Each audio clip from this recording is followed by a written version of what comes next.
talked about his frustrations there and the efforts he was making in trying to get leaders to come together to do something for years to come together.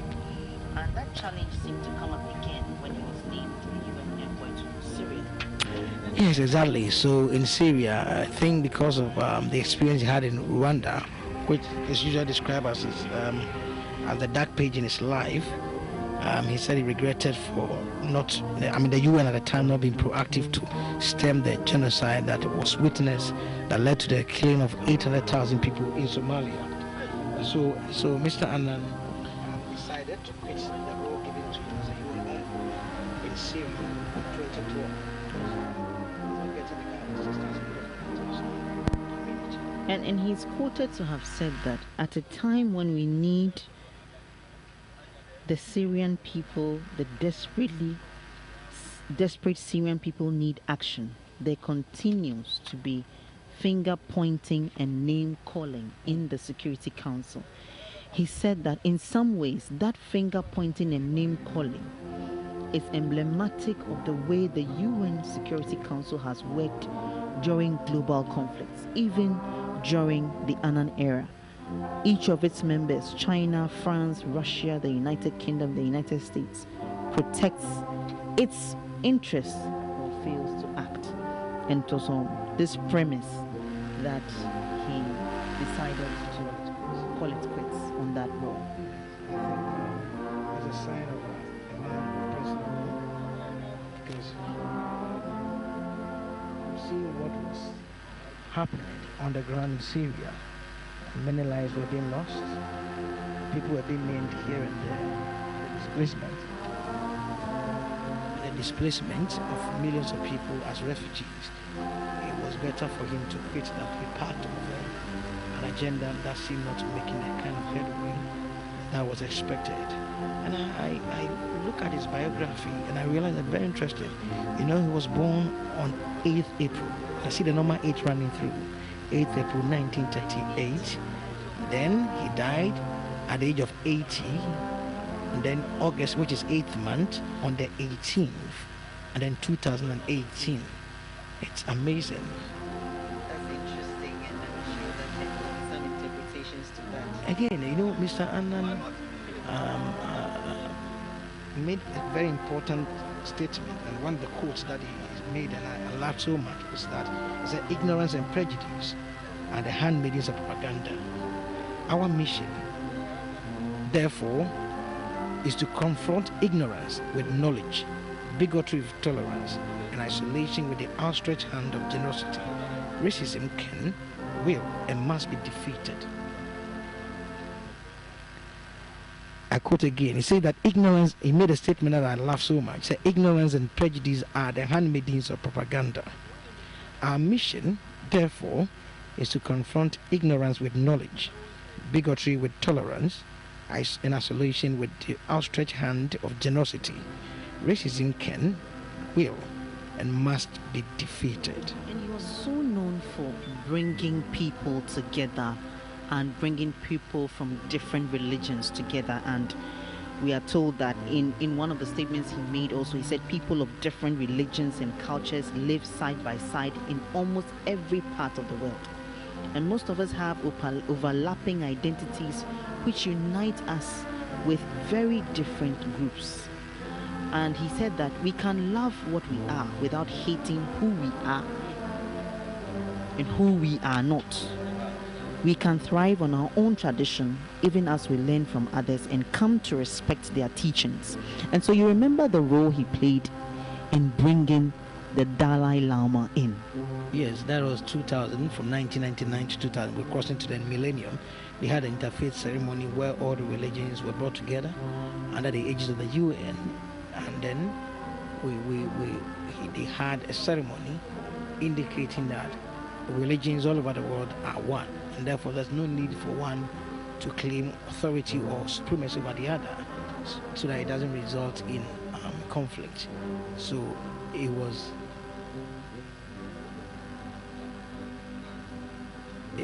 a very monumental period. And he was the chair of the African Progress Panel. Those were my two colleagues, Selikem Akolache Palu and Edward Nyako, bringing us up to speed about happenings at the Kotoka International Airport, where currently you are still seeing sights and sounds from the Kotoka International Airport, where the body of the late UN Secretary General has arrived, but for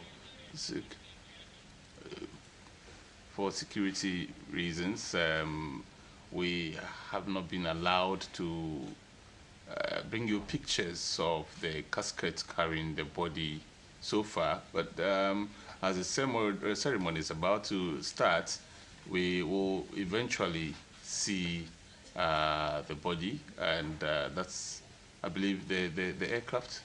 So let's talk now from the studio. Before I come to Erbad, we have with us Commander Veronica Ahin, who is a PRO of the Ghana Navy, who has just joined us here in the studio. Thank you very much, Commander, for joining us. We are grateful that you made time to join us. Quickly, let's talk about what to expect eventually when the ceremony starts. We know the military will be taking over. Exactly. What are we likely to see? All right. Thank you very much for the opportunity. This evening's program is going to be a very simple one. It's basically a reception program. That is, we are just going to receive the body. So the body will first be draped in UN colors, and a firing team, a bearer team will carry the body in the UN draped colors, and then the UN colors will be taken off, and then we'll have the Ghana colors draped on the caskets, after which it will be sent to the Accra International Conference Center. So it's going to be a very simple program. I believe it will start with a prayer and a libation, and then we'll have the changing of the colors or the flags that are covering the casket, after which it will be sent to the Accra International Conference Center. How significant are the colors, the flags that cover the caskets? What was the significance? Well, draping of colors has a long history. In fact, let me start by saying that most of the drills that we'll be seeing today and Thursday is deeply rooted in tradition. The draping of colors started during the Napoleonic Wars, where their flags were used to carry their dead persons, and then they were sent to the cemetery to be buried. But the flag were not allowed to touch the ground, and it was also not added to the dead bodies. But rather, after the person has been buried, the flag was folded and given to either the spouse or the next of kin. And it's the same tradition we are seeing today. So that is how it all started. Okay, so everybody, you have been with us almost all day. Yes. The body, as we can see, has finally touched down. What is the significance for us as a country? Because with the arrival of the remains of Mr. Kofi Annan, we expect international media to also focus not just on the funeral, but also on Ghana as a country. We have all these international media houses, as well as our own very many international, locally based media houses to contend with. So, So this is the airline you're currently seeing. To the left of your screen, this is the plane believed to be carrying the remains of Mr. Kofi Annan. It has now touched down, and very shortly the president, as well as his vice and all the other dignitaries there, will be up to welcome the remains of the body of Mr. Kofi Annan, former UN Secretary General. But so, Irbad, I was asking you about the significance of all this for us as a country, given the fact that media attention for the next 3 or 4 days is going to focus on this country. Commander makes quite an interesting point about the symbolism of this very exercise. This was an international personality who died on international soil. No better place to die than in Switzerland. So symbolically, the UN is bringing back the son of this soil to us. That is why he's going to be draped in UN colors. And then when we have taken custody of him, then we drape him in our own colors and continue with our own traditions in interment. And then his soul joins the souls of our ancestors and moves on to the divine. So, of course, Al Jazeera, BBC, and others will be here. When Nkrumah got his independence and he gave his independence speech, there were no as prolific media houses at that time as we do today. So I can arguably stick my neck out and say this is the most covered, event that will put Ghana on the international map. And His Excellency, the First Lady, the Vice President, the Speaker of Parliament are there to ably represent the Republic of Ghana. Yeah, well, no doubt it will put Ghana out there on the international map, the international space in terms of the media work. Ghana will be out there in the headlines, but what can we make of this attention? I think the most important thing in death is that Ghana is not a country of daft people. In a very ecosystem of despondency, we can produce a luminary like Kofi Annan to the world. And our own president is also a very key international figure. I could say that he plucked a leaf from the playbook of Kofi Annan, because Kofi Annan, to a large extent, won the position of UN Secretary General because he could speak English and French. He was strongly bilingual. Here we have a bilingual president, and welcome him back. So therefore, it is a cue for us that there are no limits to what Ghanaians can do. You can represent this republic at the very highest level, and so did Kofi Annan do. Commander, I know, you will be telling us much more about the military drills, but it's only fair that I ask you also, even as the military, performs S drills and, all the ceremonies to welcome the body of Mr. Annan, the international community will be paying attention, key attention. You think this is good for Ghana as a country and perhaps for the military who are in direct control of affairs at the moment? I think so. Even though it's a sad occasion, it will help to project our nation in a positive light. I believe we all know that the Ghana Armed Forces is one of the best when it comes to peacekeeping. And so we'll be having a lot of UN dignitaries in our midst. And I believe most of them will be excited to come to where we come from. In fact, they'll be asking themselves, so this is where the Ghanaians that are performing so much come from. So I think it's an opportunity for us to project all that we have positively, and also to give the highest honor that we can to the son of the land. So it's a good time and a good opportunity, even though on a sad note. So soon we'll be seeing the ceremony as preparations are currently underway. You can see to the left of your screen right now the aircraft carrying the remains of Mr. Kofi Annan has just arrived at the Kotoka International Airport, and pretty shortly the caskets will be brought out, and we have been told that per the tradition, the casket will be draped or has already been draped in the colors of the UN. Once Ghana receives the body of its illustrious son, the casket will now be draped with the Ghanaian colors, and the other ceremonies to receive the body will proceed, and the state is giving the late UN Secretary General a full state burial, and that means the military who have been doing this over the years will take control of all the activities as soon as the body is handed over to Ghana. Am I right? Exactly. Okay, so that's what it is. We will be bringing you all the details already. Selikem Akwalacha Palu as well as Edward Nyako on the grounds there at the Kotoka International Airport. We've also seen the Vice President arrive earlier. Later on, the President of the Republic also made his arrival. We've seen the Senior Minister, we've seen the Deputy Minister for Interior, we've seen other very high-ranking government officials as well as family members of the late Mr. Kofi Annan arrive at the airport to receive the body.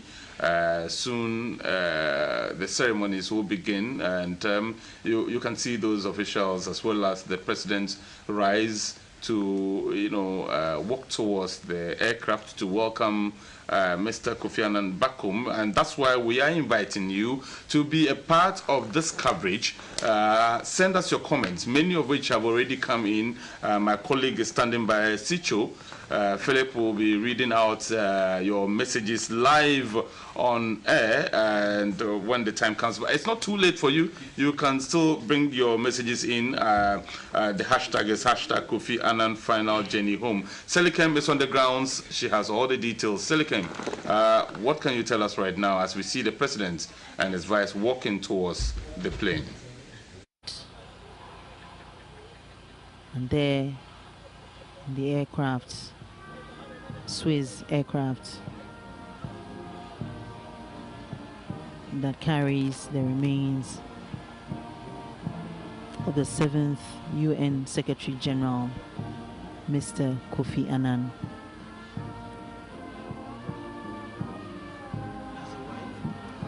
That's the wife, Nan, followed by the son, Kojo, and then Amma,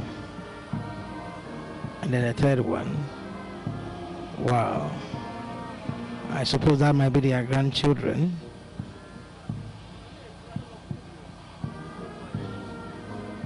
Another journey for Mr. Kofi Annan. He started a journey here, boarded the aircraft to abroad. Now he's back home for eternity. His wife, Nan Annan, is exchanging pleasantries with the First Lady, Rebecca Akufo-Addo, and they are in company of his son, Kojo Annan, daughter, Amma Annan. And they exchange pleasantries there, and on such a rather heartbreaking note.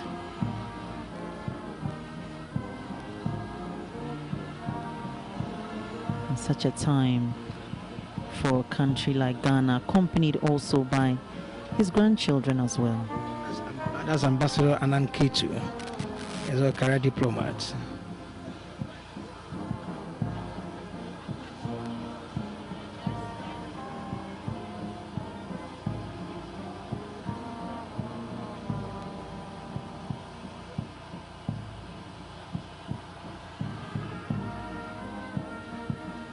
And the late Kofi Annan's wife, Nan Annan, spent years from 80 to date, spent their lives together, and he married Nan Lagagrin, her maiden name, now Nan Annan. She is a Swedish lawyer, and they were married since the 80s till now.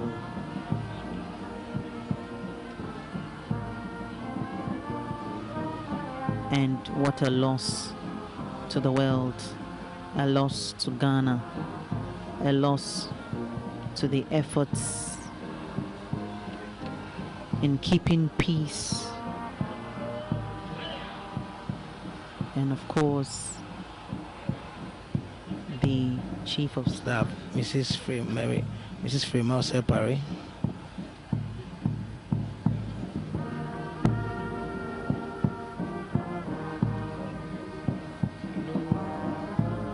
Mr. Annan, I met a woman that talked about Mr. Annan, the other side of Mr. Annan. He said one day Mr. Annan had arrived in Accra, that was 2006, and then he had a call that the Secretary General wants to talk to him. And then he was wondering that which of the Secretary General, they just TUC Secretary General, because that's the Secretary General that she knew. Then someone said, no, we are talking about the UN Secretary General. She was astonished that the UN Secretary General would give her a call. So when she arrived at Mr. Annan's house, there he was standing laughing. And then he said he wants her to do interior decoration in the house for him. And the lady said she was amazed the simple things that Mr. Annan and the wife were looking forward to. She was expecting them to look for very expensive things to decorate the house, but they went in for basic things. And it just tells you the modest nature of the man, Mr. Kofi Annan, whom Indeed, his legacy precedes him as he started his career with the UN in 1962,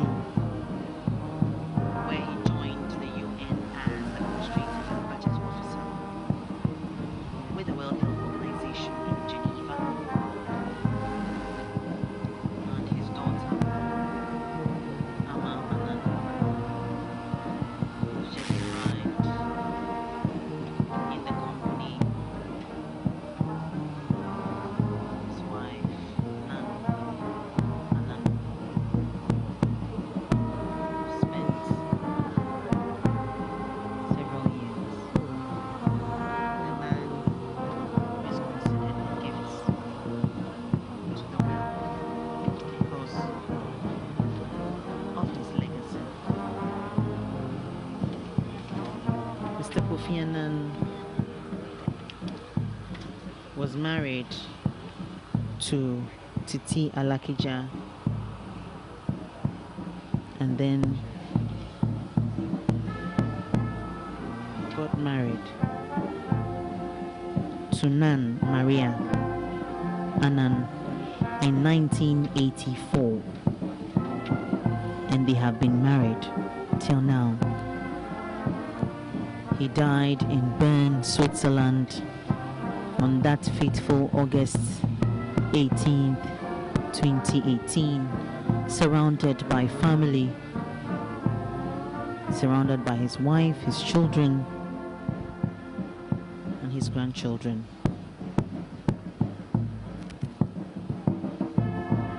This is a man who was born to Henry Reginald Annan and Victoria Annan.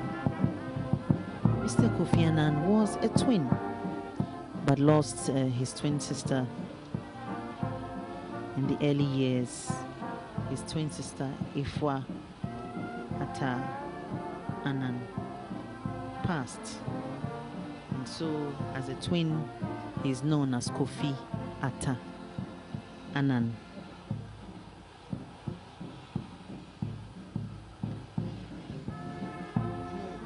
some of the works that Mr. Kofi Annan championed, like I said earlier, is the Africa Progress Panel, and then the report they issued in 2015 emphasized on the need, talked about the theme was power, people, planet, and it says seizing Africa's energy and climate opportunities. Essentially, we're talking about Africa seizing the opportunity in terms of using the solar to transform our continent and making sure we tap and harness the solar resources to the benefit of Africa, because we have so much solar, but we've not harnessed it to the maximum or to the potential that it has. So they emphasize that, and that report they talk about Africa making sure that the demographic challenge we face in the continent is turned around to become a dividend. Because if you look all over the world, he made a statement by the next 2030, if you meet 4 people out there, or 10 people, 4 of them or 6 of them will be African, because we have the youthful population. And so that report was encouraging African leaders to deploy strategies that will make maximum use of the energies of the African women and young men who always take that dangerous route to cross the Mediterranean. So Mr. Annan had really done a lot, because these were reports that were done to ensure advocacy, and that's what he spent his life doing. Even prior to his death, 2 weeks, he was at the celebration of Nelson Mandela's 100th anniversary, where we saw former President Barack Obama and all major world leaders all gathered there to ensure that Africa step up to the plate and her narrative is changed for the better. So I would say that is now we carry the remains of Mr. Annan from the aircraft now. The soldiers have carried it now, and very soon it will be brought closer to where the dignitaries are, and they will make libation as tradition demands, and there will be a Christian prayer as well. And after that, the cortege will move from here.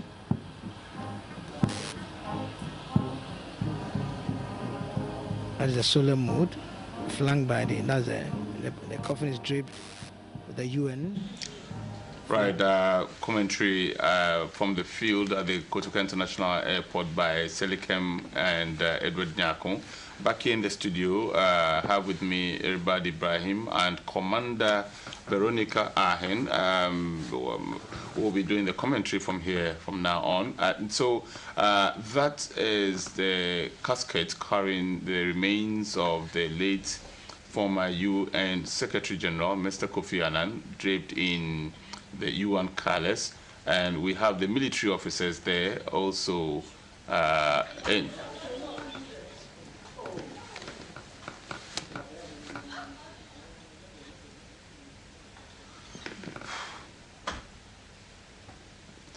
And so the pallbearers, so they are in blue now.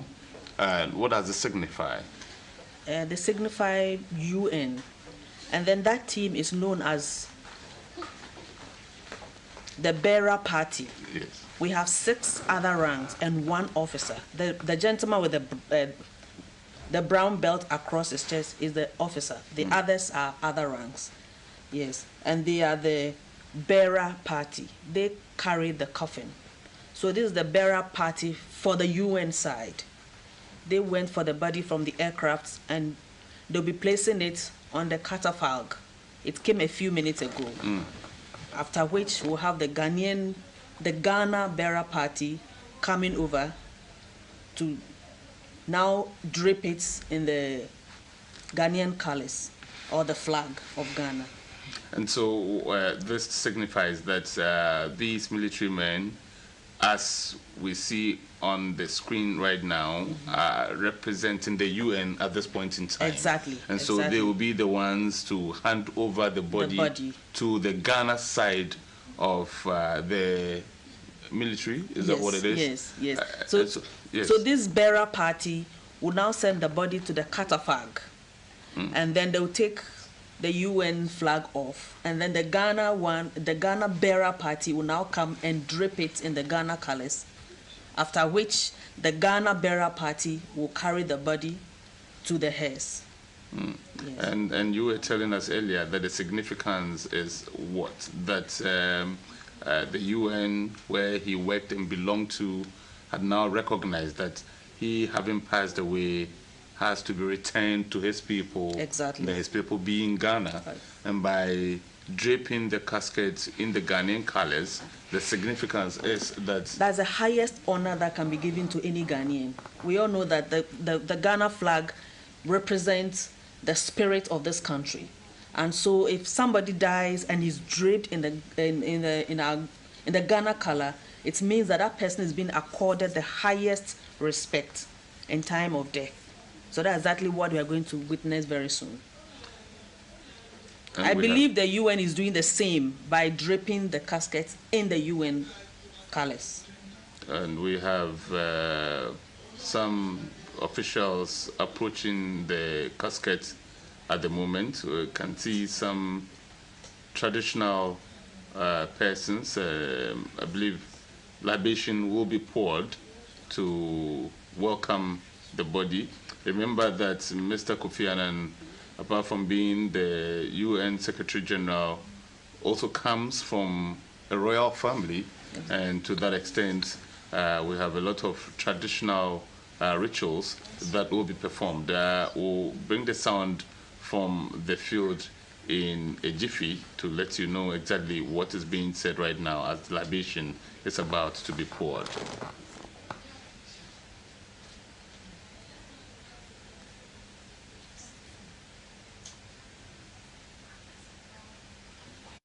This is what tradition in Ghana demands.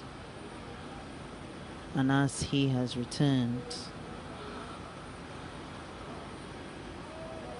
though no more alive, but dead this time, he is being recognized as a son of the land who has returned back to the land where he was born in Kumasi in 1938 on the 8th of April. And since his departure on the 18th of August this year, the nation has been in a state of mourning, shock, disbelief at the immense loss of such a great talent to the world. And the traditional rites have been performed. Of course, His Excellency the President Nana Addo Dankwa Akufo-Addo.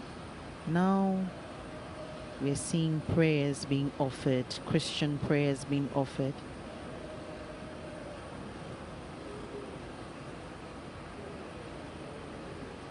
To commit the body of the late former UN Secretary General into the hands of God as a way of symbolizing that God is the one who gives and takes. That God indeed is supreme, the maker of the universe. And for a nation like Ghana, in such an event, it is crucial that Christians recognize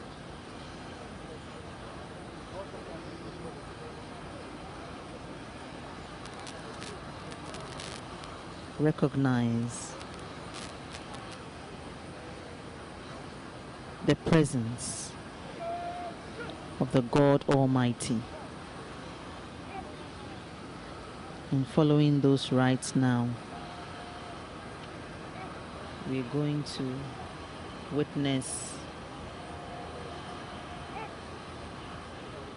an official religious angle has ended. The military men have taken over. What are they about to do right now? They are going to carry the body to the catafalque. They're going to place it on a raised platform. I think a while ago it was in the shore. They're going to place the casket there and then take off the UN flag. And the men carrying the casket are the bearer party. They are normally between 6 to 8 in number, depending on the size of the casket. Yeah.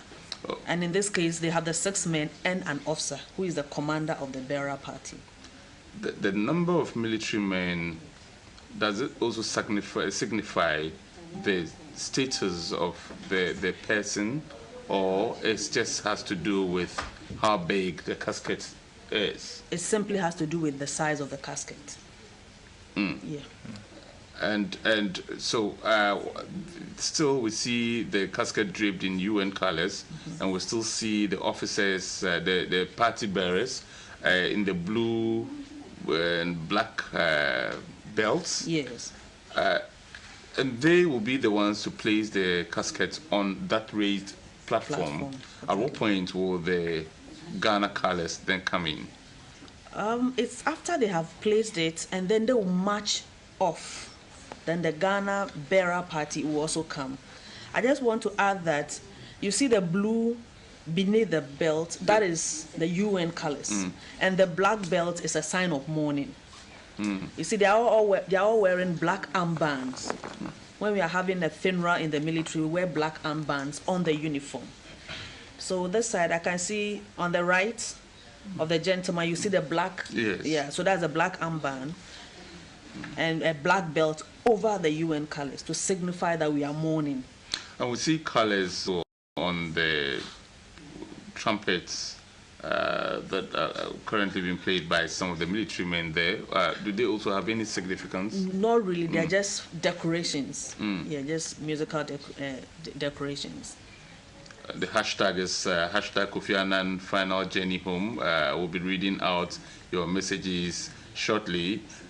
Commander Veronica Ahin describing and to us the scenes we're seeing right here, and the remains of the late former UN Secretary General being carried by the bearer party, draped in UN colors. They themselves in bells in the UN colors, but the black you find in the middle of the UN colors signifies that we are in a state of mourning. The casket will presently be laid on a platform that has been raised to welcome the body of the late former UN Secretary General home. And we've seen the president, his vice, as well as very high-ranking government officials come here to perform this ceremony, and that is the platform we're talking about a while ago. And when it is put here, then what? Then the UN colors will be taken off, and then this party or this team will march off. And so, yes. A while ago, you saw that military personnel were paying compliment or saluting. It's a mark of respect for the dead. Even in normal military funerals, once the casket is passing, all military personnel in uniform are to pay compliment, and that was what happened a while ago. So now the UN team or the UN bearer party will be marching off, and then we'll have a second bearer party in Ghanaian uniform, if I can put it that way. They are representing Ghana. Exactly, but these officers, the bearer party who are in the UN colors at the moment, they're all made up of Ghanaians? Exactly, they are all Ghanaians. They are all Ghanaians. But they represent the UN in the Ghana army, is that what it is? No, they are Ghanaians, but this is just to represent the UN bringing the body of our illustrious son. So it was just to signify the fact that UN is handing over to Ghana. Hence, they are dressing in UN with UN muffler and UN belt.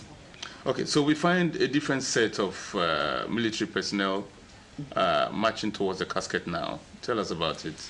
Yes, this is the second bearer party. They are going to take off the UN colors and now drape the coffin in Ghana colors to signify that the UN has handed over to Ghana. And that's exactly what we are doing now. Exactly. We're seeing the new set of officers who are wearing, is that pink? Pink, yes. That means that they are coming from 5 Battalion of Infantry. Every unit has its color, and this pink is from 5 Battalion of Infantry. So that is the color they use, and the black is on it. We find a lot of activities within the traditional setup also taking place throughout the 3 days of mourning for him right here. And so there we have it, the Ghana colors, replacing the UN colors. Who is responsible for carrying the UN colors away now? I believe if we were in a church setting, it would have been handed to either the spouse or the next of kin. And there we have the spouse there right now, Nan, the widow of the late Mr. Kofi Annan. She appears very strong at the moment. Very, very strong woman. And then who it's handed over depends on the family. The family decides who takes it. And that's his son. We saw him a couple of minutes ago as they came out of the aeroplane together with some of the grandchildren of the late Kofi Annan. So, when there are state funerals such as these, we find the military playing a key role in throughout the process. But it also appears that we have different category of officers playing different roles. Exactly. And many of them will come to play on Thursday. We'll have people guarding the counterflag. So we'll have counterflag guards. So we have 4 people that will be guarding the body at the church service or during the final reception program.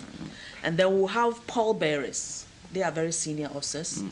And they will be escorting the casket or the coffin when it's in motion. How different, what are the differences between the roles played by the pallbearers and that which is played by the party bearers? The bearer party. The bearer party, yes. They carry the coffin. So that is basically their role, to carry the coffin to the church and carry it onto a hearse and then to the cemetery. That is their work. Some of the loved ones of the late former UN Secretary General in grief, as we could see a few moments ago, and the officers ensuring that the casket is draped in the colors of the home nation of the man who served the entire world in different capacities, climaxing it with 10 years of dedicated and selfless service as Secretary General of the UN. And even after that, he did not retire. He continued to play key roles in ensuring that there was peace in the world and that he left the world a better place than he met it. He played his role. He did it to the best of his ability. Mr. Osafo, in your shot a while ago, Senior Minister, Republic of Ghana, and the Vice President, Dr. Mahmoudou Baumia, right there, all at the Kotoka International Airport, Accra, to bring you the remains of the late Kofi Annan, whose wife we see currently on our screens, together with his son and grandson right there. It's a solemn moment for family, loved ones. And that young boy, I'm sure he will live to remember the day he came to say goodbye to his grandfather. Today he knows not what's going on, and that's the elder sister of Mr. Kofi Annan. That's the elder sister. She was very devastated when the news of the demise of her brother got to her in August. Abdul, Yes. I wanted to ask Commander. Please do. Was it because Kofi didn't die in active service? That was why the UN did not send any service personnel to accompany the casket? I can't say for a fact, but I'm sure we are all part of the UN. So I believe that maybe even if he died in active service, they will consider it. Once we have Ghanaian soldiers who are also part of us, why don't we use them back home? So I cannot say for a fact. The shots of the president, the first lady, and the widow, all solemnly waiting. And so that is over now. The casket has now been draped in Ghanaian colors, replaced with it has replaced the UN colors, which were previously draping it. And so at this point in time, what are we likely to see the military officers do with the flag and from here on? I think we are almost getting to the end of the ceremony. Like I said earlier on, it's a very simple one. Once prayers are said, then the body will be sent to the hearse.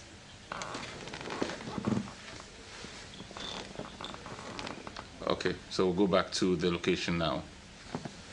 I heard a voice Rise. from heaven saying, "Rise." Prayers commence. Blessed are the dead who die in the Lord henceforth. Blessed indeed, says the Spirit, that they may rest from their labors, for their deeds follow them.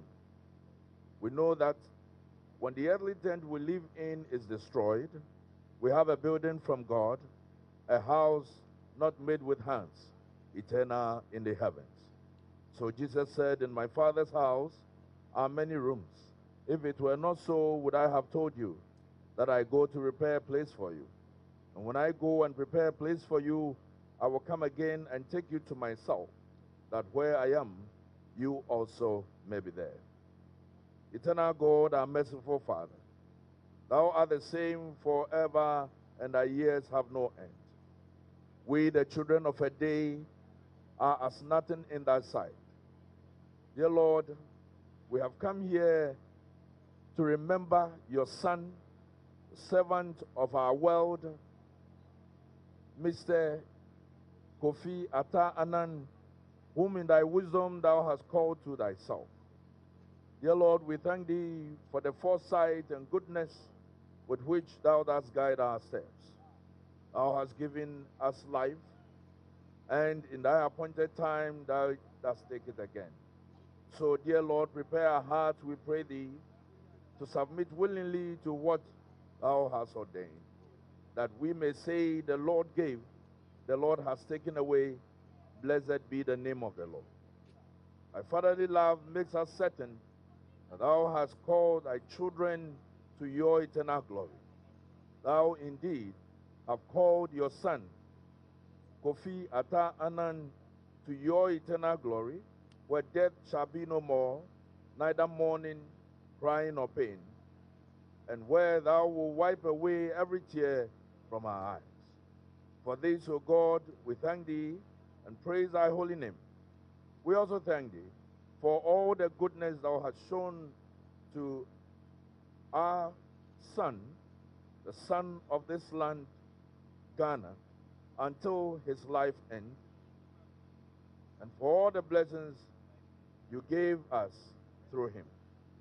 O God, the Lord of life, conqueror of death, a very present help in time of trouble, comfort us. Comfort the widow. Comfort the children. Comfort Ghana. Comfort the world. And comfort the family who dearly loved him. And give us grace in the presence of death to worship thee, the ever-living God, and to put our whole trust in thy goodness and mercy through Jesus Christ, our Savior. Amen. Thank you very much. Respectfully, Your Excellency, I will request that we remain standing as the bearer party lifts the casket into the hearse. Then the cortege will proceed to the Accra International Conference Center, where it will lie in state until Thursday for the burial ceremony.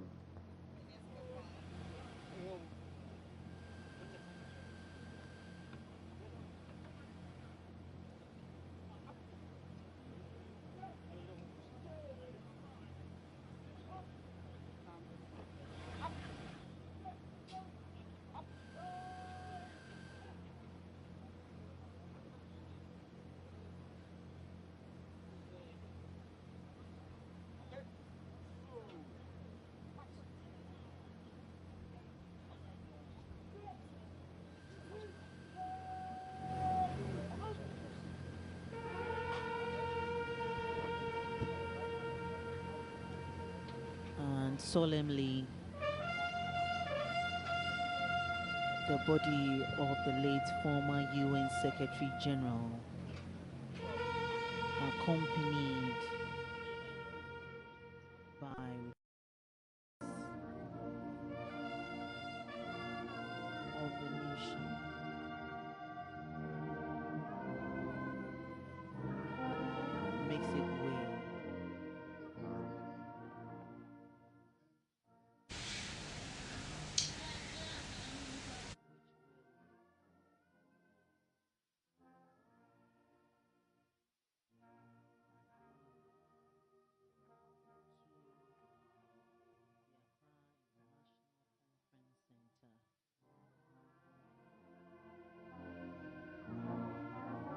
this funeral is a state funeral with full military honors, a befitting farewell for a man who is considered as Ghana's gift to the world. The body of the 7th UN Secretary General Kofi Annan has just been placed in the hearse, and from this point on, prayers have been said and the cortege will move to the Accra International Conference Center ahead of 2 days of filing past and the funeral rites in the auditorium of the Accra International Conference Center, followed by burial of the late statesman, global iconic statesman at the new military cemetery, and the wife of the former UN Secretary General accompanying the First Lady Rebecca Akufo-Addo with